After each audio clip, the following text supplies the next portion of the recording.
Vai na sua leitura, estamos chegando ao final de Gênesis, está em dia.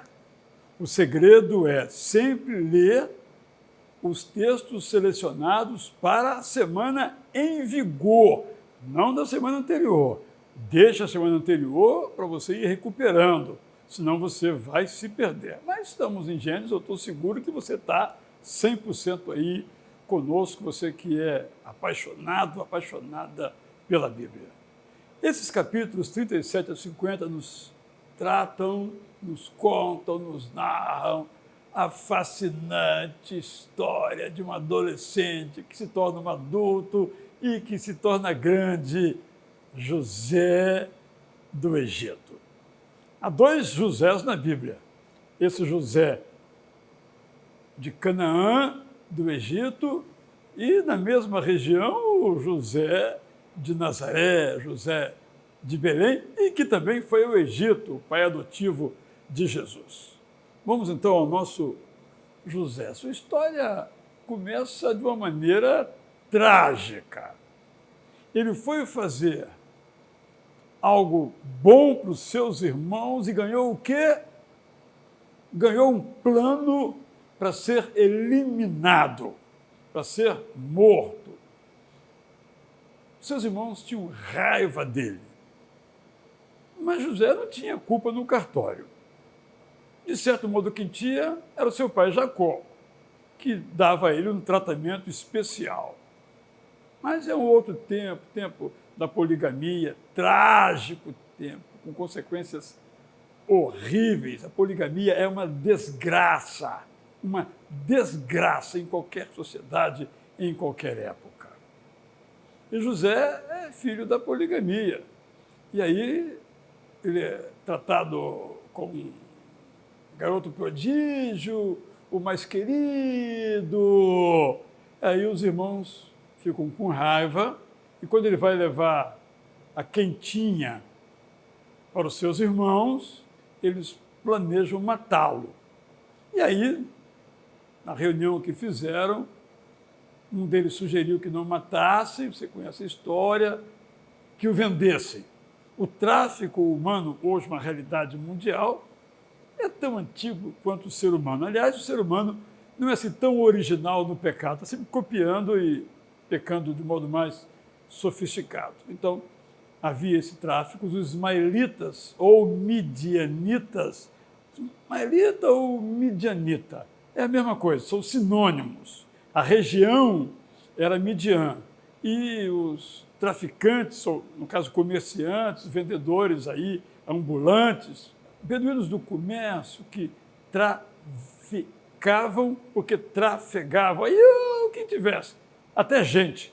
E eles venderam José no Egito. Então esse é um momento da vida de José, um garoto promissor, cheio de sonhos, e que acaba no exílio, outra língua, não a sua, sem família, sozinho, novinho aí, nessa época ainda.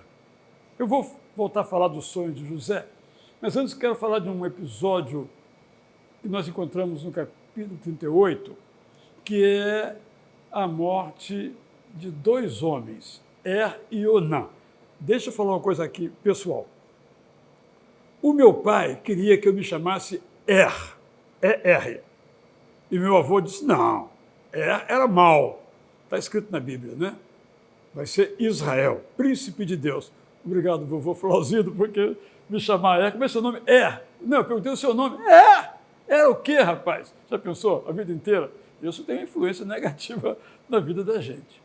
Mas esse texto está ali e nos ajuda a entender o tema do resgate, que tem a ver com Jesus, resgatador ou redentor. O que vem a ser isto? É uma prática cultural anterior à legislação mosaica, que depois organizou isso e deu ordem a isso, regulamentou, podemos dizer, na nossa cultura isso, mas já era uma prática toda aquela região, que era basicamente o seguinte: uma mulher ficava viúva, o seu cunhado mais velho se casava com ela. Por que isso? Primeiro, porque assim ela ficava protegida.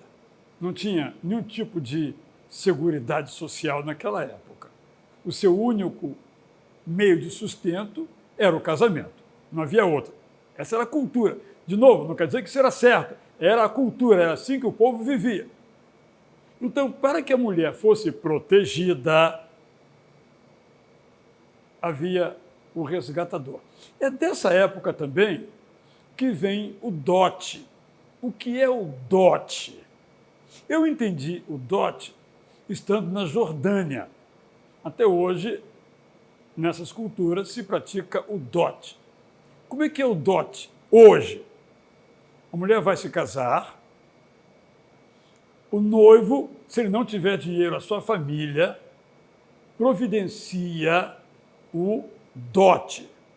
X R$1.000. Esse dote é da esposa. O marido não pode colocar a mão.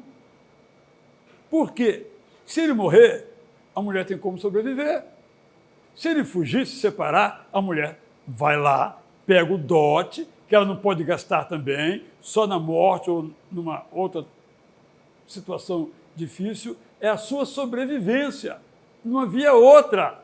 Então, mostrando como são coisas antigas que até hoje existem em algumas culturas contemporâneas à nossa cultura.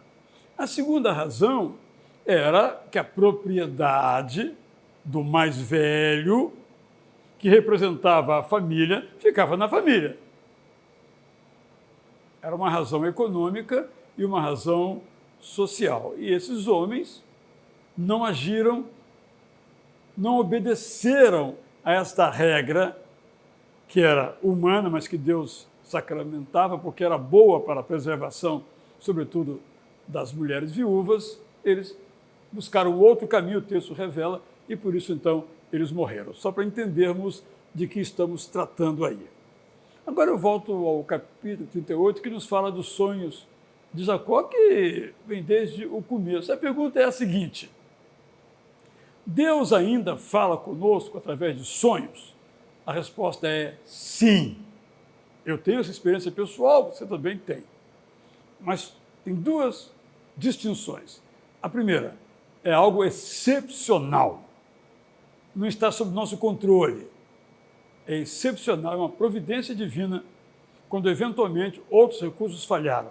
Segundo, esse sonho tem que estar de acordo com a palavra de Deus. Tem que estar de acordo com a Bíblia. Vá lá e mate alguém. A Bíblia diz, não matarás. Para ficar bem claro que Deus ainda hoje usa sonhos, sobretudo nessa época em que não há a Bíblia. Hoje nós temos a Bíblia, podemos fazer uma alusão.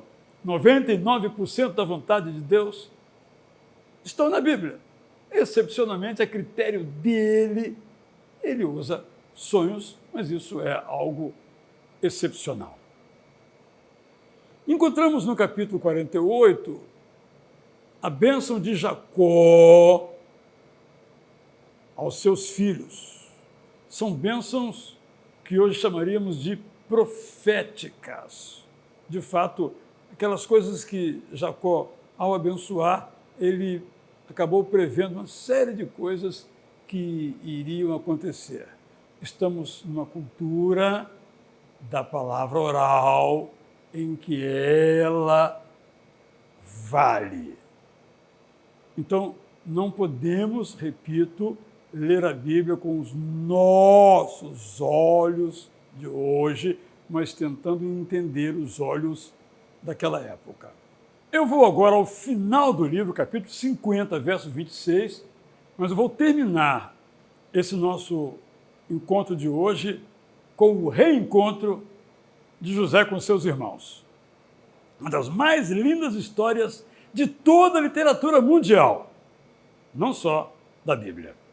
Mas no capítulo 50, verso 26, nós encontramos José tendo seu corpo embalsamado, uma tecnologia que os egípcios inventaram e está bem documentada na literatura, na arqueologia extra-bíblica. Todas as pessoas que alcançavam alguma riqueza, ou fama, ou prestígio político, ao morrerem, eram embalsamadas. José foi um deles, que faz um link muito interessante entre o texto bíblico e a realidade da vida no Egito. Agora, então, vamos a Gênesis 45, uma linda história que se prolonga aí ao longo de alguns capítulos e que encontra o seu apogeu no capítulo 45. É uma história magnífica. Eu digo a você, todas as vezes que eu leio essa história, eu choro. Porque podemos pensar, não me entenda mal, que a história de José é um romance, capítulos 37 a 50. É um romance sobre José. Não que seja ficção, absolutamente não. História real, história verdadeira, para ficar bem claro. Quando eu falar sobre o Êxodo, eu vou comentar um pouco sobre se de fato essa história dos hebreus no Egito é ficção ou não. Mas aqui eu quero dizer que o reencontro de José com seus irmãos é um romance no sentido do gênero literário. Por quê? Tem suspense. O 50-26 que eu mencionei agora é o epílogo. Tem a introdução, a pessoa na cadeia. Imagine uma câmera filmando a imagem de um garoto numa prisão, num buraco, não é? Numa cisterna. Essa foi a cadeia dele. A imagem se abre, os irmãos estão confabulando, como um romance, como uma novela de televisão. Lindíssimo, suspense até chegar no 45 a esse ápice. O que vai acontecer? Não sabe o que vai acontecer, porque eles são presos, eles são acusados de roubar, o pai recebe a visita, o pai pensa que ele está morto. É uma história belíssima, é uma novela realmente. Nesse sentido, não que algum autor inventou. A gente tem dificuldade com algumas palavras. Repetindo, a gente sempre tem dificuldade com as palavras. Então, romance é um modo de contar uma história, certo? Então, como é que foi seu romance com a sua esposa? É um romance, mas foi real, não é verdade? Tanto é que estamos casados. Então, o gênero literário ali é um romance, mas aconteceu e é uma história realmente magnífica.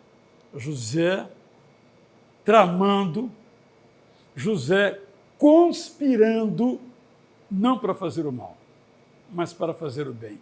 Ele diz assim, olha, não fiquem preocupados, não fiquem tristes. Não foram vocês, ao me venderem, que me mandaram para o Egito. Foi Deus quem me mandou para o Egito, para preparar uma terra para meu pai e os meus irmãos. Gente, o cara foi aprisionado, teve a sua morte decretada, não morreu pela intervenção divina através de um irmão, vai para o Egito como escravo humano, passa tudo quanto é tipo de injusta humilhação, chega ao poder, ao cargo de primeiro-ministro do faraó, todo o poder na sua mão, matar e deixar viver. E o que ele faz? Ele celebra os seus irmãos. Aparentemente ele estava com raiva deles, mas foi tudo um recurso que ele usou para então trazer de modo solene, sublime, de volta toda a sua família. Isso é 70 ou 72, migram de Canaã à Míngua e começam a vida nova no Egito. Uma linda história. O que acontece quando uma pessoa entende que a sua vida está sob o controle do Deus eterno. Essa é a história de José. Você é como José? Boa leitura de Gênesis para você e até, se Deus quiser, o nosso próximo encontro aqui no Apaixonados pela Bíblia.